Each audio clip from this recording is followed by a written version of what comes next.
ಪ್ರೀತಿಯ ಕೇಳುಗರಿಗೆ ರವಿ ಬೆಳಗೆರೆಯ ನಮಸ್ಕಾರಗಳು. ಕೆಲವ್ರು ಯಾಕೆ ನಿಮ್ಮನ್ನ ತಪ್ಪು ತಿಳ್ಕೋತಾರೆ ಅಂತ ಗಂಭೀರವಾಗಿ ಯಾವತ್ತಾದ್ರೂ ಯೋಚಿಸಿದ್ದೀರಾ? ಹಾಗೆ ಯೋಚಿಸೋ ಅವಶ್ಯಕತೆ ನನಗೆ ಬಂದಷ್ಟು ಬಹುಶಃ ಮತ್ತಾರಿಗೂ ಬಂದಿರಲಾರ್ದೇನೋ. ಕೆಲವ್ರು ಯಾಕೆ ನಮ್ಮನ್ನ ಮಿಸ್ಟೇಕ್ ಮಾಡ್ಕೋತಾರೆ ಅಂತ ಯೋಚಿಸೋಣ.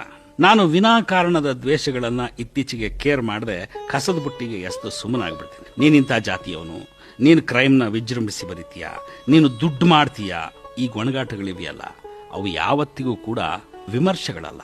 ಶುದ್ಧ ಅಸಹನೆಯಿಂದ, ಯೋಚಿಸುವವನ ಮಿದುಳಿನಲ್ಲಿರುವ ವೆನಮ್ನಿಂದ, ಬೇರೇನೂ ಮಾಡೋಕ್ಕಾಗದಂಥ ನಿರ್ವೀರ್ಯನ ಚಿಂತನೆಯಿಂದ ಹುಟ್ಟುವ ತಕರಾರುಗಳು. ಚಂದಗೆ ಡ್ರೆಸ್ ಮಾಡ್ಕೊಂಡು ಓಡಾಡೋ ಮುದ್ದಾದ ಹುಡುಗಿಯೊಬ್ಬಳನ್ನ ಅವಳ ಕ್ಯಾರೆಕ್ಟರ್ ಸರಿಯಿಲ್ಲ ಕಣ್ರಿ ಅಂತ ಆಕ್ಷೇಪಿಸೋ ಮುಟ್ಟು ನಿಂತ ಹೆಂಗಸಿನ ಗೊಣಗಾಟದಂಥ ಮಾತುಗಳು.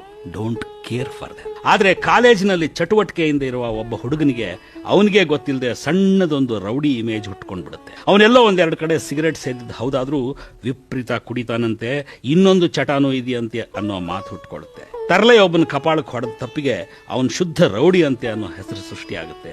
ಕಷ್ಟಪಟ್ಟು ದುಡಿದವನೊಬ್ಬ ಒಂದು ದೊಡ್ಡ ಮನೆ ಕಟ್ಕೊಂಡ್ರೆ ಖೋಟಾ ನೋಟ್ ಮಾಡ್ತಾನಂತೆ ಅನ್ನೋ ಸುದ್ದಿ ಹುಟ್ಕೊಳ್ಳುತ್ತೆ. ಇದೆಲ್ಲಕ್ಕಿಂತ ಹೆಚ್ಚಾಗಿ ತೀರಾ ನಮಗ್ ಪರಿಚಿತರು, ಬಂಧುಗಳು, ಹತ್ತಿರದವರು ಅಂತ ಯಾರನ್ನ ನಾವು ಭಾವಿಸಿರ್ತೇವೋ ಅವರೇ ನಮ್ಮನ್ನ ತಪ್ಪಾಗಿ ತಿಳ್ಕೊಂಡ್ಬಿಡ್ತಾರೆ.